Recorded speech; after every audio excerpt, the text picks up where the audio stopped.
Afternoon, everybody. We are admitting everybody in here at this time, so just give us a few moments. If you are not muted, if you could mute yourself already, that would be great.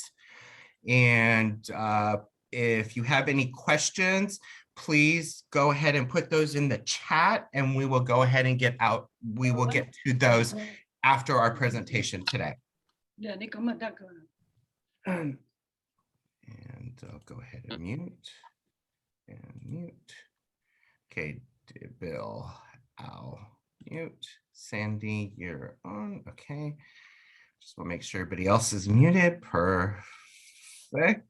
Okay. Excuse me. Okay, we're good, I think.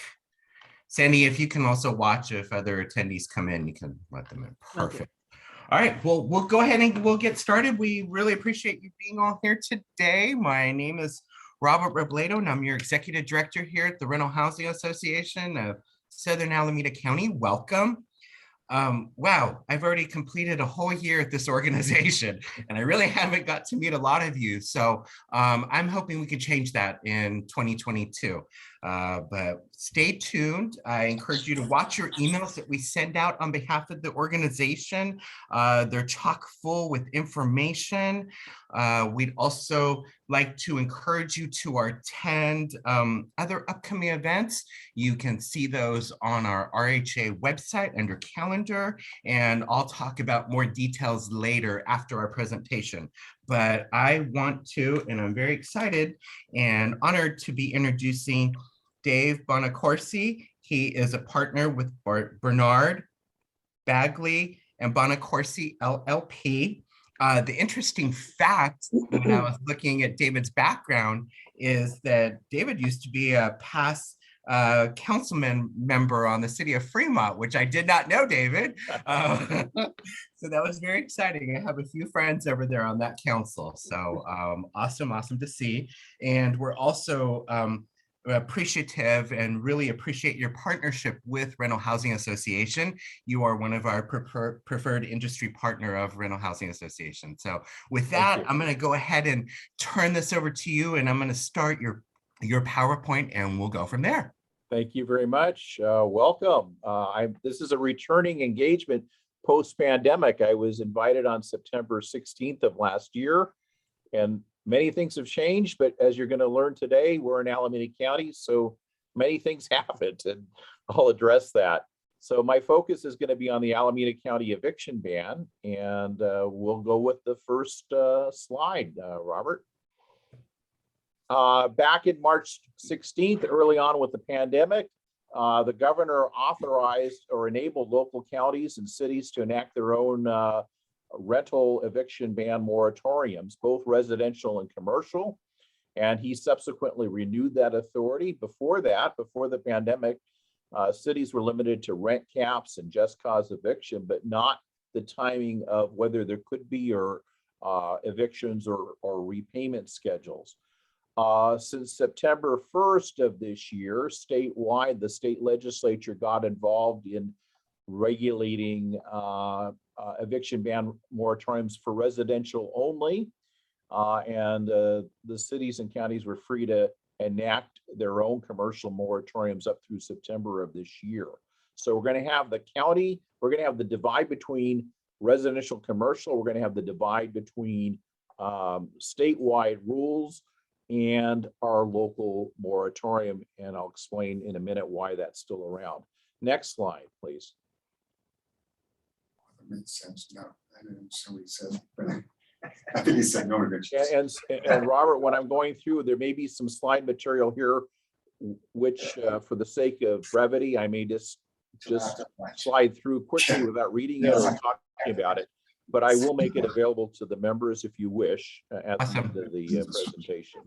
So once the governor said that cities and counties could enact their own moratoriums, within days, literally, the cities began doing it, and we have ordinances in Fremont, Newark, Hayward, Livermore, and Union City in Southern Alameda County alone that did so. Next slide.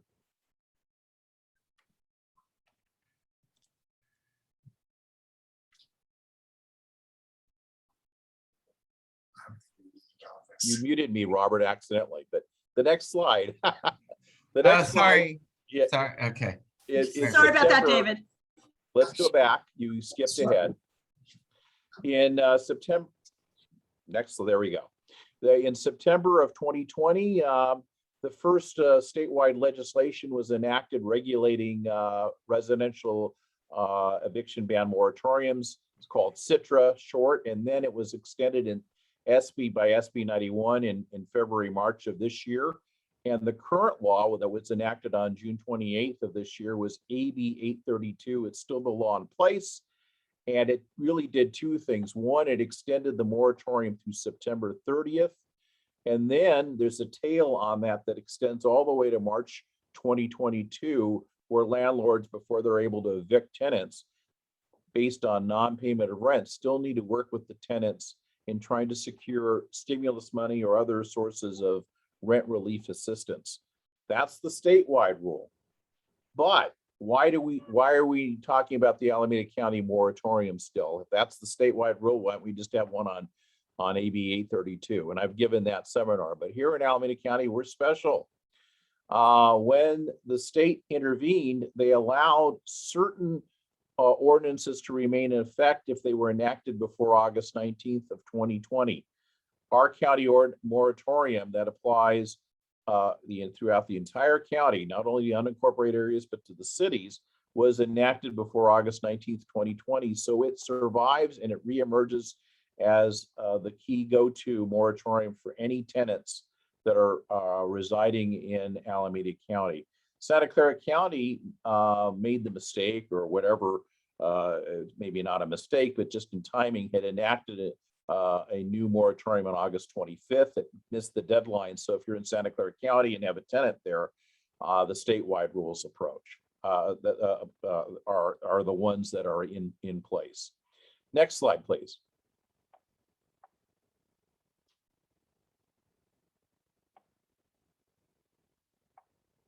Robert, if we can go on, please.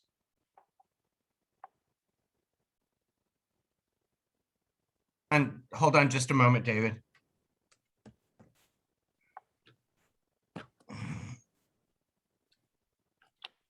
I'm actually just going to go breeze by this because you have another webinar on AB 3088 and CITRA.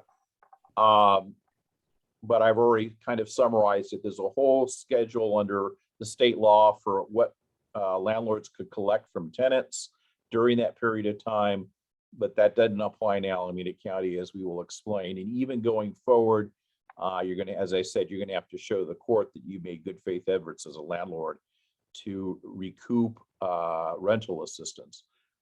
But again, this is about Alameda County. And so let's go to the next slide.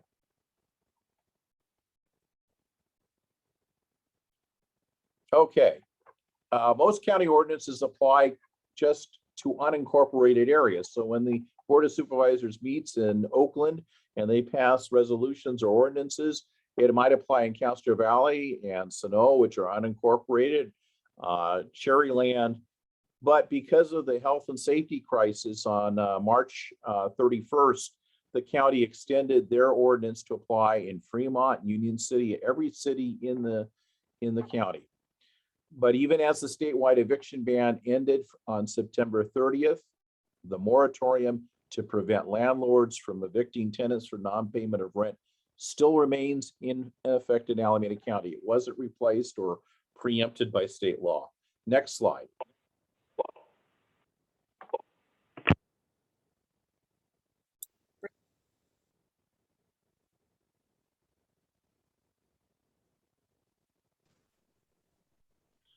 How long is this moratorium going to last? One could be cynical and say forever and a day or joke about it, but literally the ban will extend 60 days after the county health emergency expires. That's up to the public health officer to determine. And right now, sadly, actually the COVID rates are going up. The positivity rates for transmission are going up statewide and in the county. So there's no, I don't see any imminent expiration of the public health emergency due to COVID. I talked to one city attorney whom I will not name, and I asked him, I said, well, when is it going to expire? You know, do you have any crystal ball? And he candidly acknowledged that the incentive structure is to keep it in place because it enables counties and cities to be eligible for federal dollars and other emergency assistance that would go away with the lifting of the moratorium.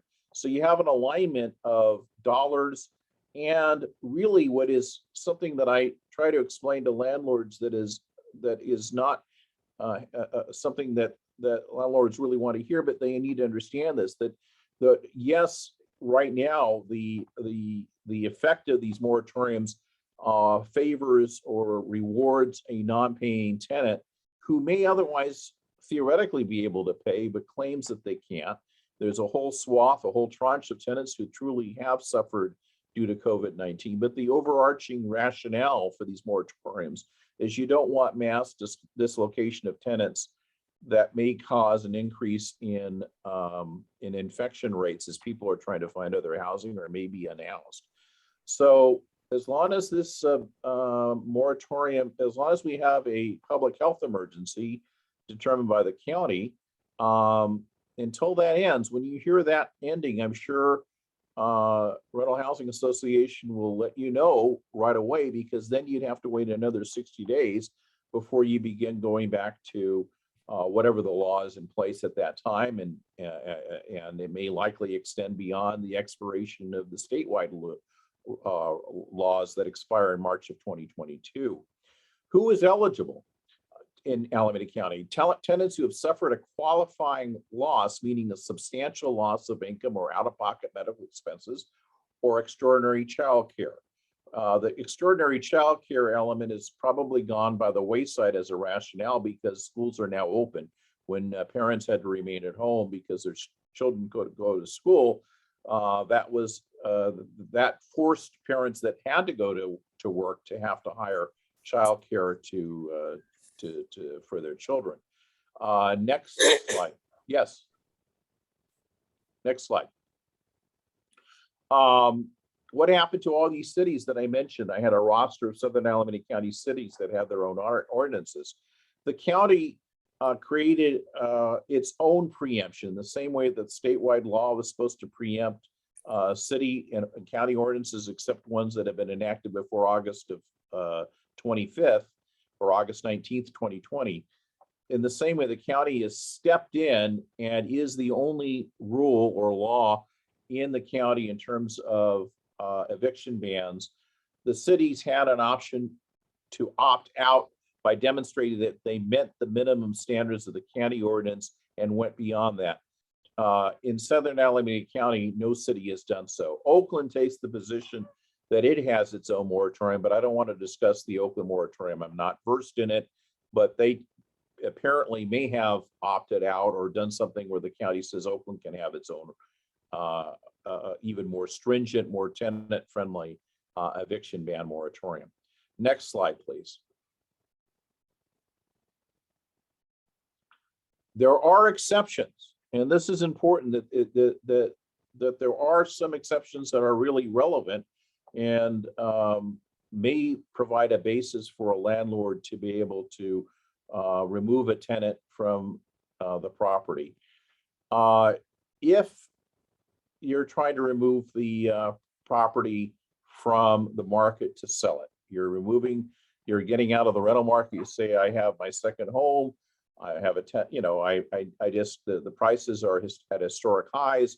I want to be able to cash in on my house and sell it. That is an exception.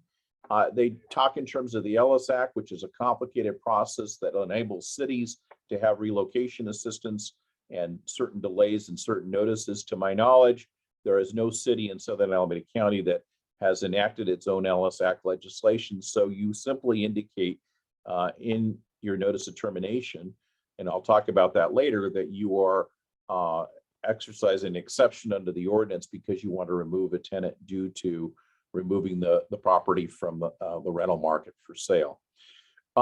If there's a government or court order that for whatever reason the tenants need to vacate because there's a health emergency or some other safety issue, then you can notify the court, notify the tenant, and proceed. that's why you're removing the tenant.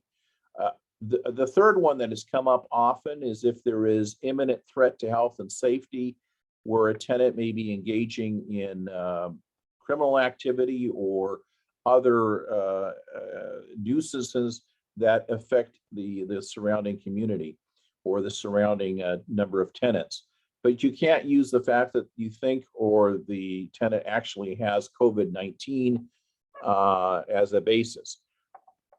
There I would recommend, and I should say as a disclaimer, I'm not giving legal advice today, I'm just simply providing information, but I would suggest that if you were doing it under that basis, that you'd have a police report, some evidence that you'll need to show the court eventually that you're citing this exception and that you have a legitimate basis and that you're not doing this in retaliation for non-payment of rent.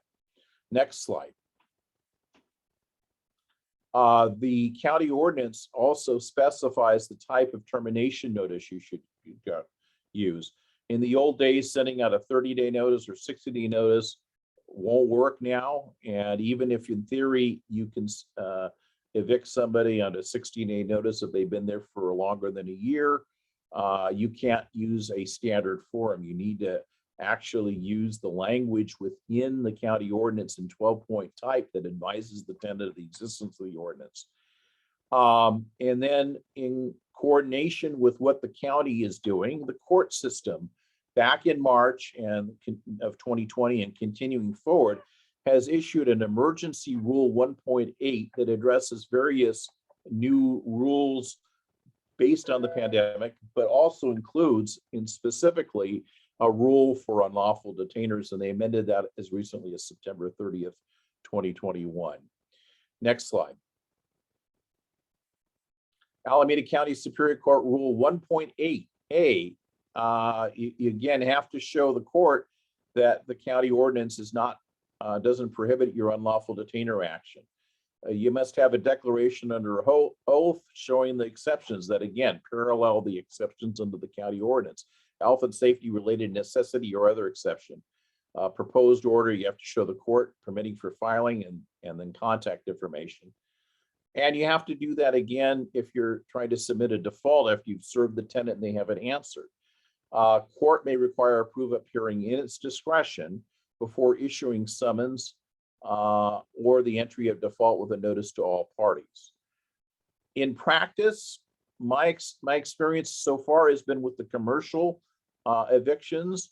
There's a new mandatory case cover sheet, UD 101, which is statewide, that has so far sufficed to be able to come within the exception, but it doesn't hurt having the additional declaration that is required under this rule to support it. And there's also a practical reality that Department 511 in Hayward is the one that is handling all unlawful detainers, and they're literally overwhelmed. So the court is not, to my knowledge, routinely exercising its discretion to have hearings. So if you put the paperwork in, you should be able to get the court clerk to issue the summons to be able to proceed with the eviction process, assuming that you're, it's under penalty of perjury, so you can't lie, and it has to come within one of the stated exceptions under the county ordinance to be able to get into court.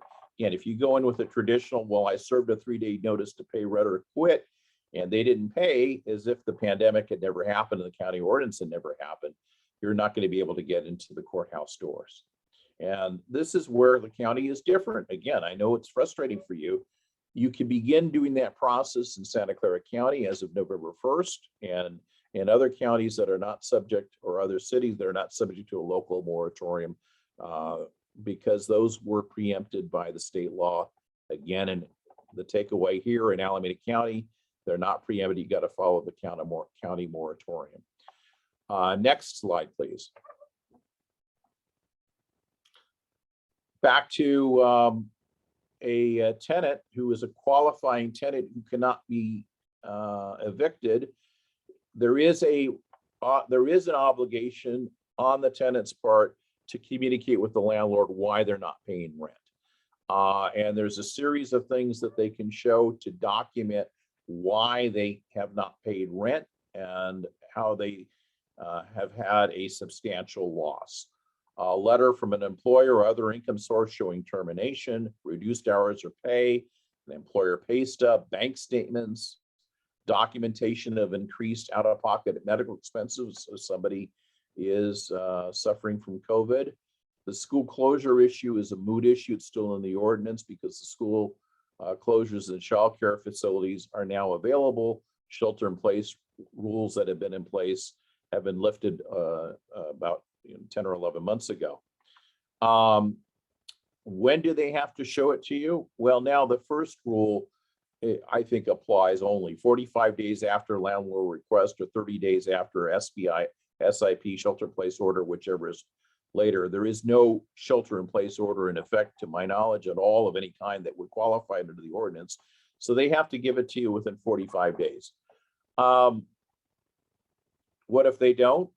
You know, this is where the ordinance is silent, but the reality is that you cannot go in and say, well, gee, they didn't give me the documentation, therefore they don't qualify, therefore I should be able to kick them out. The moratorium just applies across the board. They're not going to be entertaining any kind of evictions based on non-payment of rent until 60 days after the public health officer for the county of Alameda lifts the moratorium, lifts the emergency, and therefore ends the moratorium. Unless, of course, and we'll talk about this at the very end, unless the moratorium ordinance itself is changed or altered by the Board of Supervisors. Next slide. No late fees, fines, or interest on non-payment of rent. So if you have that in the lease, the county says we're the county law here. The law overrides whatever contract, rental, lease agreement you have.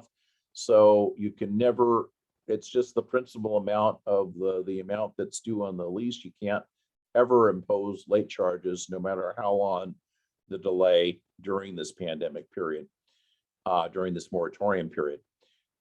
There's a schedule up to 12 months. So if they haven't paid in March of let's take June of 2020, and now it's June of 2021, they're theoretically supposed to have paid back that rent. What if they didn't? Well, again, you can't go to court for the non-payment of rent. So you have these mechanisms within the ordinance where the tenant is supposed to do things, but there really isn't a remedy for the landlord to be able to go to court to evict the tenant for that non-payment. Can the landlord collect the rent in a UD action? No. The past rent by county ordinance has converted the past due rent to a consumer debt. Now, this is an interesting interplay between statewide law and the county, and I think that the county is following statewide law based on a friend of mine who was in small claims the other day, that that for a tenant, for example, who's been evicted or should not have been evicted, but maybe abandoned the lease, you have these tenants running into small claims court to collect it as a consumer debt. Because the statewide rule has changed the rules for small claims court. Ordinarily, in order to sue for past rent, if it was more than $5,000 against an individual, you couldn't go to small claims. You'd have to go to limited jurisdiction up to 25,000 and above 25,000 to unlimited jurisdiction Superior Court. The statewide rules under SB 91 and 832 have now created an unlimited cap. There's no cap in small claims court limited to landlords trying to collect past rent from tenants. So even though the county ordinance doesn't address where a claim like that can be filed, the reality is I think that the small claims jurisdiction now in Alameda County follows the statewide rules. Next slide. This was a little bit of an this was somewhat of a duplicate, but the second part is the new state law limit. There is one limitation that the state law did enact under AB 832, which means that the 12-month repayment period, let's say somebody doesn't pay rent in August of 2022, if the moratorium is still in place, then under the ordinance of the county, they'd have until August of 2023 to pay back that past due rent. The state law comes in and sets somewhat of an outer limit and says no past due rent cannot go past May 1st of 2023. So if we're still in a moratorium phase, past rent will become then immediately due and payable. Next slide, please. Here's AB 1482. I was going to, this law has gotten somewhat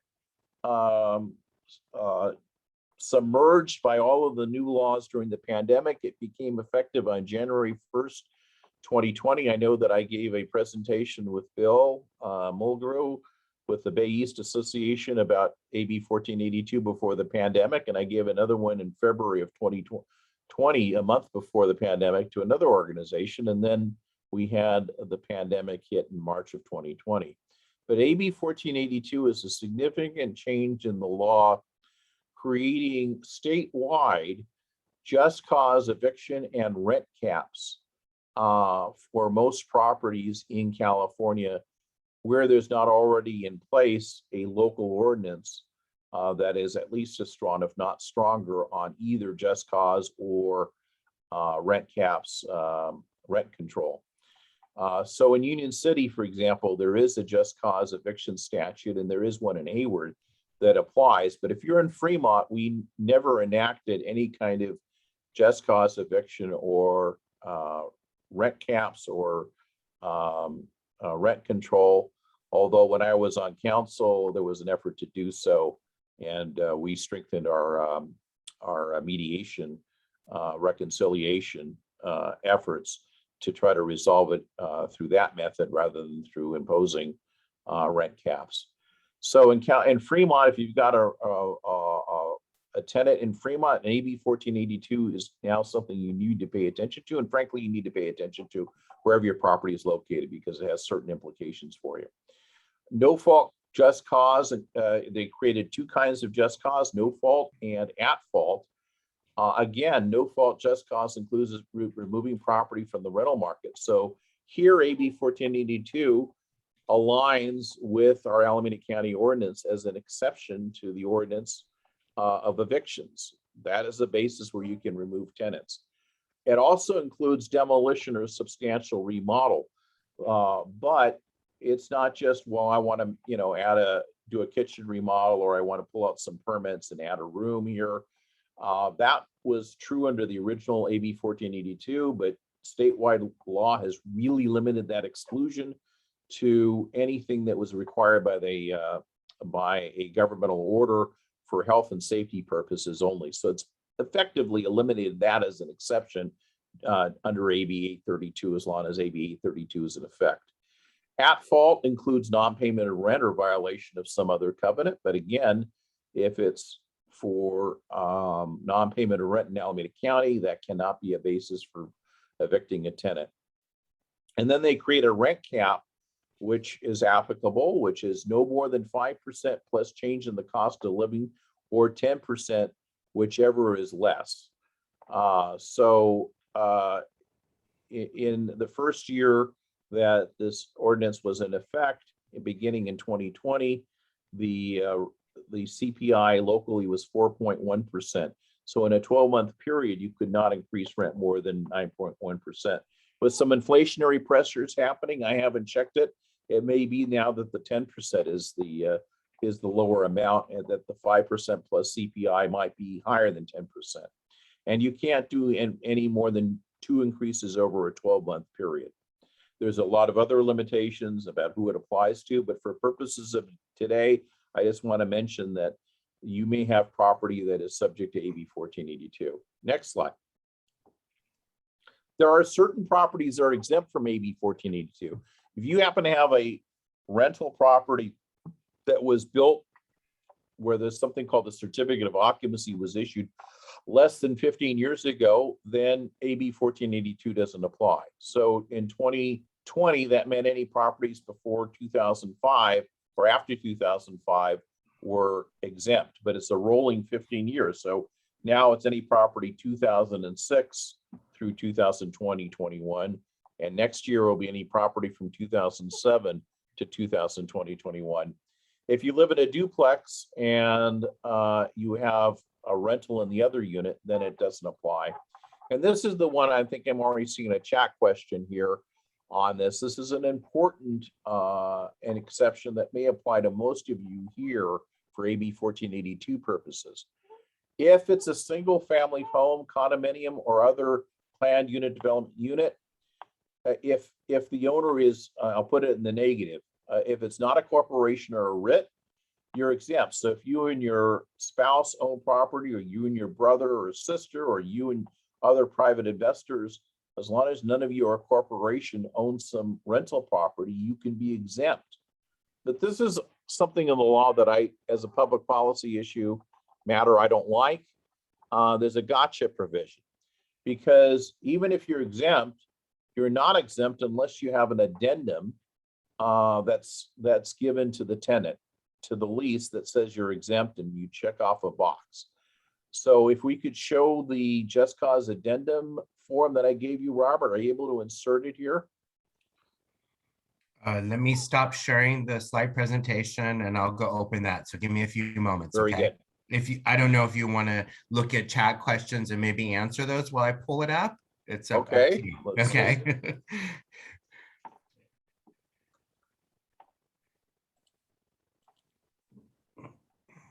Well, I think I answered Helen Bowen's question, and it's not legal advice. You do have a right to ask for the question from Helen. East Bay Rental Housing Association, do you think it's a good idea to ask for proof that a renter has been affected by a substantial loss? You have the right to ask for documentation. I forgot to mention though, and thank you for the question because it prompts one other exception.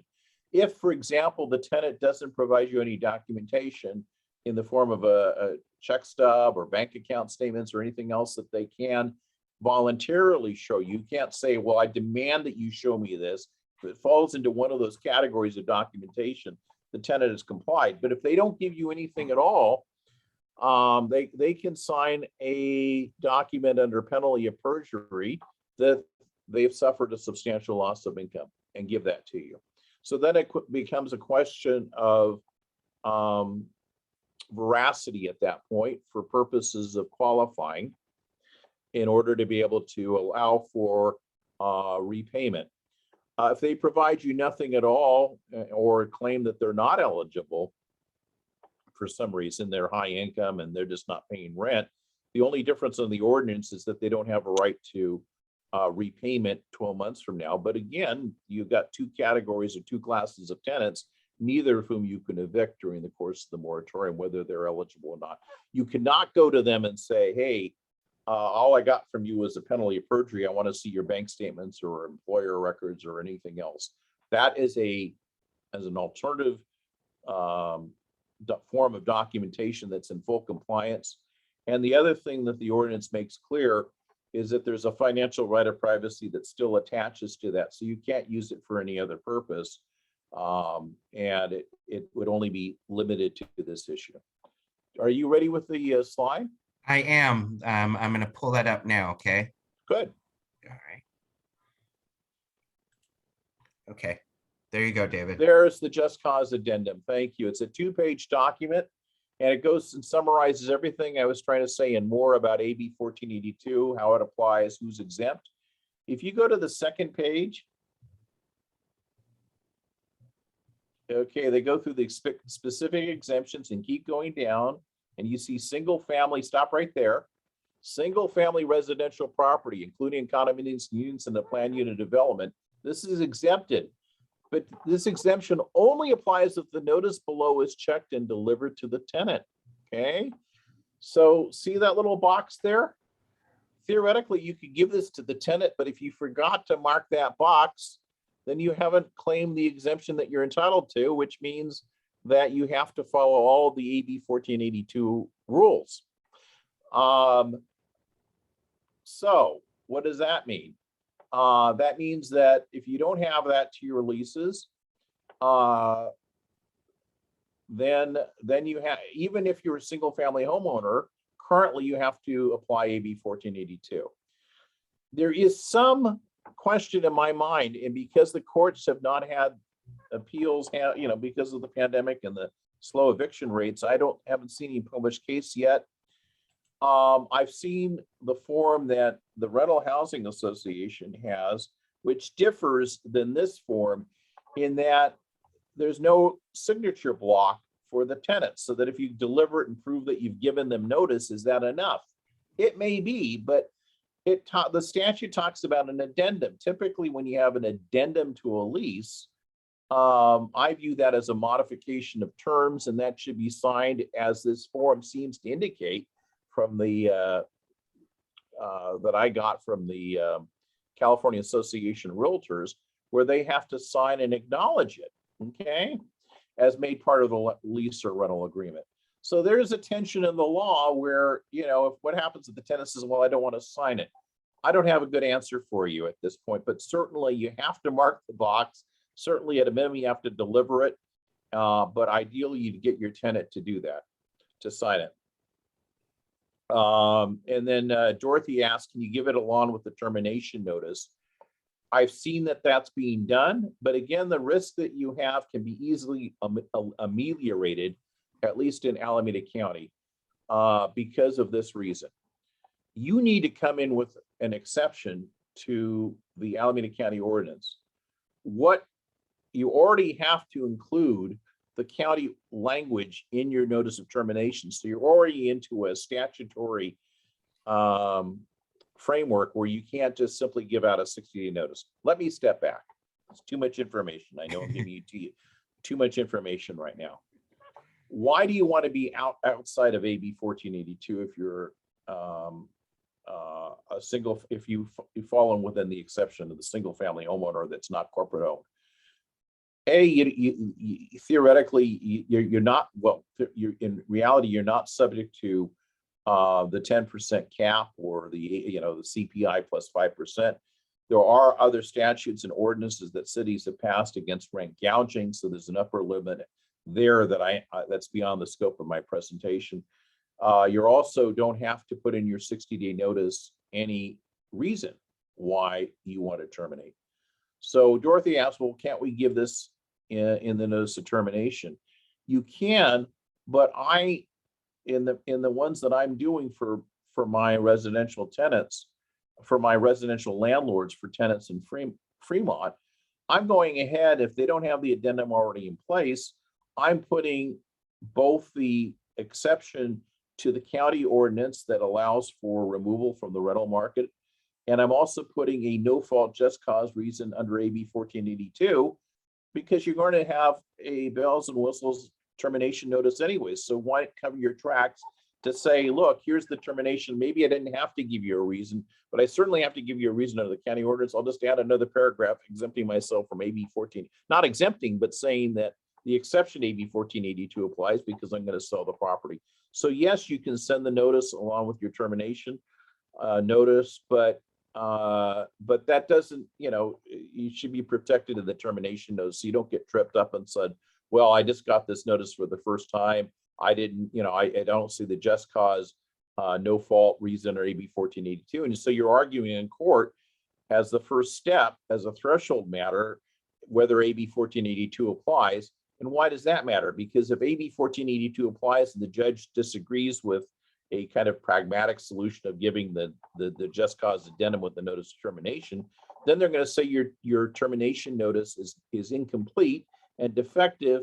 Do not evict, do not go past go. You have to start all over again. So for adding a paragraph of the termination notice, I think, again, I'm not giving legal advice, but I would err on the side of doing that because it's not a heavy lift and it eliminates a defense or some uncertainty as to the tension between the just cause addendum being there or not being there, whether AB 1482 applies or not, with the validity of your 60-day notice of termination for removing the property from the rental market. Let's go back to the slides. Give me a few moments to set that up and bring that back up, okay?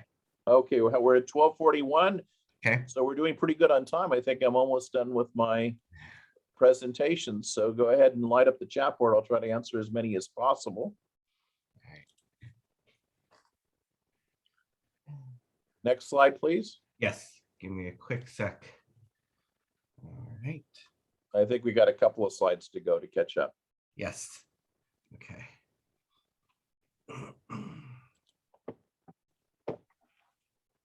Oh, go back. I believe we were right here, David, correct? Next slide. We Okay. went to the just cause addendum. So that was the next slide. And so let's go, we did that. Let's go to the next slide, please. Okay. This one? Nope, I already did this one. Okay. Then this The is next slide, please. that's the last that's the last slide. No, there's a Oh. 17 and an 18. Oh, You're on sorry. 16. Okay. I can't see the numbers. Oh, here's why. Okay, give me a quick second. I'm sorry, David. Sure, Okay. that's 16. Okay. There you go. This is the next one. Beautiful. Okay. Thank you. So Dorothy Jackson's wonderful question. Dorothy's a friend. I have friends here. And I appreciate the question, Dorothy. Really already foreshadowed this slide. Consult an attorney in doing a notice of termination in Alameda County that complies with AB 1482 or local ordinance if stronger and falls within the exceptions to the Alameda County eviction ban. I've had a number of consultations since the pandemic happened where landlords are completely oblivious and say, hey, Dave, hey, Mr. Bonaccorsi, could you go ahead and file an unlawful detainer? It's been 60 days, they're not out. And I look at their 60-day notice and it's not going to pass muster. It's the old fashioned, you pull it down from Google, you get a form, no fault, nothing, no reference to the county ordinance. And they walk away unhappy. And sometimes I feel like they're blaming me for the advice, but I've just got to give it straight. So you got to start over again. Because that won't get you into court. Or it get you into court, but get you kicked out of court with the potential of tenants now, and Bill knows about this. There are some tenant organization law firms now that are entirely free for the tenants that are funded as charitable foundations, but nevertheless, the tenants are entitled to get jury fees. I mean, not entitled to get attorney's fees if they prevail. So not only do you end up paying your attorney, you end up paying the other attorney. So getting it right is critical, rather than trying to hope for a default. And the court certainly would have the discretion to not enter a default if the paperwork or it could be set aside. So you don't want that uncertainty. Next slide, please. This is really this could be an entire hour on these issues that I put in the last bullet point. Any lifting of the COVID-19 emergency by the county public health officer. I've already addressed that. I don't know when. And again, the incentive structure is to keep it in place as long as possible. And in fact, the public health emergency that is ticking up, even with vaccination rates, we're still having breakthrough incidents. Maybe people are not getting hospitalized, but they're certainly getting sick. And we just introduced a vaccine for 5 to 11-year-olds.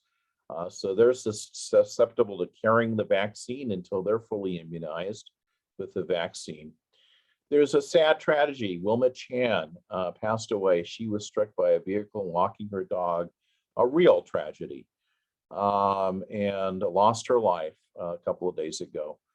She had been a stalwart member of the Board of Supervisors, but as it relates to the pandemic, we've had a 3-2 split ever since this moratorium was enacted. Former Supervisor Scott Haggerty had joined up with Nate Miley in opposing the moratorium, was outvoted, and Wilma was one of the other, was one of the supervisors that voted in favor of it. My belief is that David Halbert would also oppose any extensions or would vote to repeal it, along with Nate Miley. The question is, where's the third vote? In Southern Alameda County, Richard Valle has been a stalwart defender of the moratorium, has been resistant to ending it. That was the earliest way that would happen if they said, we're revoking our moratorium, we'll go by statewide rules. Then we don't have to wait for the 60 days after the lifting of the emergency by the county public health officer, because the moratorium no longer exists. So I'll leave to Bill and to RHA and to your own think tank as to the viability of lifting the moratorium. But then in the immediate term, who is going to be appointed to fill out Wilma Chan's term, and how that process is going to take place. I believe if the board can't come to a resolution, if they go through an appointment process, I believe the governor has the authority actually under state law to appoint to fill a vacancy. So that will play out. People have been mum on that because it's a little bit too soon to talk in the wake of the loss of Supervisor Chan. But if you had somebody that had a different view on this issue than she did, that could change the balance of power in terms of addressing the moratorium. This is an interesting policy question, because I think if you're going to go and advocate for the removal, the biggest concern is, how about our tenants that cannot pay? One of the interesting features of this moratorium that differs from state law is that right now you have a deferred payment schedule, and even those tenants that don't pay, you can't get in court. It's an absolute ban unless you fall for non-payment of rent. It's an absolute ban. Whereas under AB 388, in order to begin the process to go into court, yes, you can give a 3-day notice, but the 3-day notice is advise the tenant of, there's a statutory change to the 3-day notice that advises that the landlord has to advise the tenant of seeking rental assistance. And you have at least a 20-day delay between the filing of the unlawful detainer, if the tenant hasn't vacated, to the issuance of a summons in state court outside Alameda County for the eviction, where you have to show good faith efforts to have secured rental assistance for the tenant. So in theory, during that 20-day period, if you get rental assistance that covers the rental loss, then it voids your unlawful detainer and you start over. Even at the time of judgment, if there's a default judgment, you're going to have to show another declaration at that time that you made good faith efforts and had some evidence that it's been declined, or other criteria that you meet, or the court will not enter a judgment allowing you to recover possession and get the sheriff out to evict the tenant. Landlords are going to be frustrated under that attenuated process, where a 3-day notice is really no longer a 3-day notice. And it's not an expedited proceeding as it had been before the pandemic. And there's a huge backlog, and the courts are understaffed, and we're not having in-person hearings on a regular basis. There's structural reasons why the unlawful detainer process is attenuated. So I've had some landlords hire me, and then this, to do with the 3-day and start the process, and they say, hold off. I had another one that did the 3-day and said, let's wait to do the unlawful detainer. I think they're finally filling out a form. So what that does is it's a win-win for the tenant and the landlord, that because there is an incentive on the landlord, and in fact, they're required under AB 388 to do this, to act really as an advocate to try to get the AB 832. Let me get the assembly bill correct. AB 832, where there's a mandatory obligation of the landlord to be able to free up rental assistance dollars. Now, I'll tell you a couple of things. One, you have to have a tenant whose income is at or below 80% of area median income to qualify for any of the rental assistance programs. And priorities have been given to tenants that are 50% or below in terms of being first in the queue to get the rental assistance. But under AB 832, that obligation to show rental assistance being secured by the landlord extends all the way up to March 31st of 2022. again, we can debate whether that's a great way to try to get dollars out to the tenants, but it is a win-win for the ones that are eligible. And in Fremont, there's at least 7 or maybe even more millions of dollars available to tenants that qualify up to 80% of AMI. It was a separate grant. Fremont's large enough to get its own grant, and there's still money in the pot. Well, why is that happening? Because in Alameda County, landlords are saying, well, I can't do anything. I can't evict. And so I'm not having, but I would encourage you during this downtime to try to secure as much rental assistance as possible for your tenants. Go through all that process. Understand there's a statewide ordinance, statewide website, which talks about some of these programs, which is www.housingiskey.com or .gov, www.housingiskey. Go to the Fremont website and start applying there for your tenants if you're in Fremont with Fremont tenants. Look at your local county or city ordinances, and they may direct you to the links. Get well versed in that right now so that you can minimize their rent burden. But right now, I think the county landlords may be losing out and county tenants may be losing out because they're not well versed in these programs, because there's no incentive, because there's no ability to evict. So that's one of the arguments I would make to the supervisors is actually the county moratorium is a disservice now to tenants because there's not the incentive structure for landlords and tenants to secure financial assistance if they know they're not going to be evicted. So that would be one of my pieces of free advice in terms of advocacy for revisiting the moratorium in a way that is fair, that the board will see as fair to tenants, that it doesn't completely cause dislocation in Alameda County. So that summarizes my presentation. I'm happy to take some questions. And David, before you take questions, you brought up a very good point right now. And this Thursday, we will be having another emergency rental relief program from 4:30 to 5:30. So I encourage everyone on this call, please sign up. It's a free seminar. They usually do half an hour of a presentation and the other half an hour is for questions. So it's an opportunity to learn about the program going on here in Alameda County. So just wanted to let everybody know that. Yes.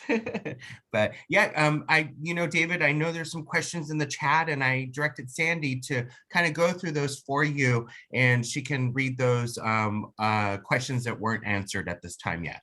So yeah, David, can you hear me? I can hear you. Thank you. I'm not sure if you answered Rachel about what happens if people didn't pay rent, but were not affected by COVID. So they just stopped paying rent, even though they could. What? Yeah. Imagine that. Again, in terms of if the issue is, can you evict that tenant? The issue is no. Okay. Now, whether you want to go and file an action in small claims to simply collect rent but not evict, my view is the moratorium, you could make the argument in that instance that if they did not qualify, then they're not eligible for rent deferral and therefore the rent is due.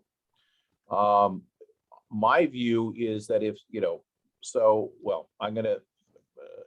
I'm representing, just by way anecdotally, I'm representing a commercial tenant in Newark, and the landlord has gone in civilly to try to collect rent. And our view is clearly this business was shut down because of the shelter-in-place orders. They had documented COVID-19 losses to be qualifying commercial tenants to that lease. That for purposes of that moratorium, even though it was framed in terms of the eviction process, the rent was deferred for all purposes. Not that it's never due, but it's just not due now. So you got to be very, very careful that all the tenant could do is maybe even under that scenario, you go to small claims. Mm-hmm. The tenant says, look, I just never heard from the landlord. I've been out of a job for 3 months. I should be protected and not have to pay the past rent. and the small claims judge or the judge on appeal is likely to buy that argument. Secondarily, if you're in an AB 832 environment and you're trying to collect the past due rent that is otherwise not available through an unlawful detainer process, you're still going to have to show there that you secured financial assistance or made attempts to secure financial assistance. Cool. So there's just, you're in a holding pattern. Okay. Yeah, so let's move on. So just to confirm, we have to contact an attorney to serve a notice to vacate if the owner is selling the home. You don't have to. Okay. But I would suggest that you do. Okay. And let's see, next question. What if you apply for government assistance because tenant doesn't respond to their reason for not paying rent? You receive assistance and later find out tenant didn't qualify for assistance. Owner has to pay the money back? I would have to see the forms. I don't believe, that would be the tenant's issue. If the tenant said, I don't know the answer to that. I would think that the tenant, if the landlord said, I think that the tenant is eligible and was wrong, then there may be some misuse of funds, but typically the tenant has to confirm. And this is a question for Thursday. Okay. I will defer to Thursday. Okay. So Go and see that, but you get a better answer there. I'm just guessing. great. Okay. So the AC rental assistance applications are still open, but there is a message saying, notice we received more requests for funding than we have funds currently available. We are still prioritizing distributing funds to those most in need. Does this mean they have shut down? Again, I would defer to Thursday, but I would suggest also that it may not be, it doesn't matter yet in Alameda County because you can't evict. Outside Alameda County, if you get something like that, you have to actually show that they've been declined. Okay. What happens if the landlord files the rental assistance application, but has not gotten any information if the tenant has applied? I think that's a Thursday question. Right. Okay. That's a great sign up right now. I just put the information in chat, so please Good. go. Yeah, It makes it easy for Exactly. me. Okay. Perfect. I would be spitballing and I don't want to do that for you. Okay. The last one is from Al. I think he was the very first question. He says to please answer that, but I think you did, David. That was the question about, let's see. Our rental house is a single family house in the unincorporated area, so there is no rental board to work with as required in the procedure under Ellis Act. So if we want to move into the house as primary resident for ourselves or our son's family, can we evict the tenants as exception to the moratorium? I believe you can because you're removing it from the rental market for an exception that's allowed under AB 1482. The issue about the Ellis Act and rental board, again, if it's an unincorporated area, if there in fact is an Ellis Act provision, I don't claim to be an Ellis Act specialist, okay. So you'd have to be careful for that. But assuming if the Ellis Act does not apply and you don't have to go through all these notices, then you can, one of the exceptions under AB 1482, if you're not a corporate owner, is that you're moving in a family member and it's defined as, I love this one. It could be a husband or a wife. So if you're anticipating a divorce, you can exercise that and say, hey, I want, I'm kicking out my husband. So you go move there and kick out the tenants. But it's also parents and children. Okay. So yes, that would be, I haven't tested that one. I've been thinking more in terms of removing it for purposes of sale. But I tentatively believe 60/40 that you're removing it from the rental market would encompass moving in if you fall within the exception of AB 1482. Okay, so I think this is the last one from Anna. She's pulling permits to do substantial remodels on her property. Does she have to wait for the AC ordinance to be over? So she says she has substantial remodel, and I know that you. Well, yeah, she cannot use it if there's tenants there. She can't evict tenants on that basis. And that's true currently under state law. So even if the moratorium tomorrow was to go away, that's true under AB 1842 as modified by state law during the pandemic, including AB 832. Okay. Unless it was ordered by a government for some safety, like the house was collapsing, that would be the exception. And I don't think that's what's happening for Anna. Okay. I think that's it, David. Wow, you covered a lot of stuff. Good. That was great. I think, yeah, we're about out of time. So Robert, you want to? Yep, I just want to say thank you very much, David, and round of applause. Really informative and awesome presentation. Thank you so much, and thank you for your membership and supporting RHA. Again, all attendees, we will send you out the slideshow, and we will also send you the recording of today's webinar for your enjoyment to view at a later time. I also wanted to acknowledge my Director of Membership, Sandy Moore, who was fielding the questions, as well as Bill Mulgrew, who many of you recall was our previous executive director, and he is working with us on the rental relief program and administering that and getting applications taken care of, et cetera, et cetera. So 2 great resources. 2 quick things. As I mentioned, this Thursday, November 11th, 4:30 to 5:30, make sure to sign up for that seminar. It's a great informational program. You can find out all the ins and outs of the rental relief program, where they're at and what's their processes and where we're going from there. I got word yesterday, and this is something we will be sending out to the membership. Please watch your emails, and I'm asking you to please take action. And the action's this: County Council, the Alameda County Council will be reviewing the eviction moratorium in the closed session next Tuesday, November 16th.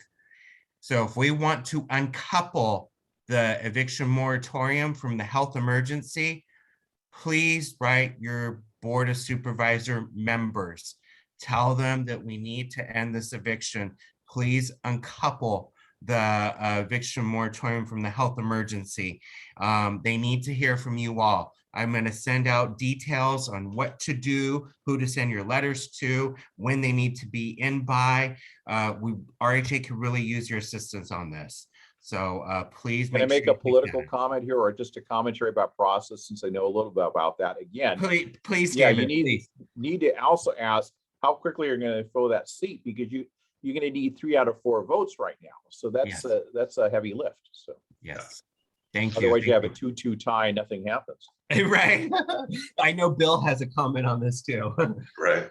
Just I'm sorry, Robert, just a comment. The information for the Thursday webinar on the rental relief program does not appear to be in the chat. So Oh, okay. I'll do it. Put that link in there. That would be helpful. Do that again. I don't know why it didn't take, but let me just put it in real quick, everyone. There's the link. Again, if you have if you need some assistance, please contact RHA, or you can email me or Sandy, and we'll set you up and get you assistance. So with that, again, David, thank you so much. What an awesome presentation. Look forward to seeing you in the future, hopefully in person next time. Wonderful. Thank you for inviting me. Thanks, David. All right. And everybody Thanks, enjoy your afternoon, and thank you so much. Appreciate it.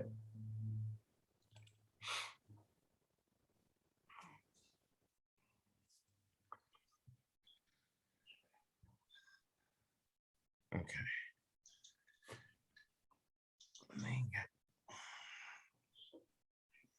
Just wait for everybody to sign out, and then if Bill and Sandy, you could stay on for a quick second. I think I can get people out, but I always worry. Sandy, you have 2 on here, so I guess you're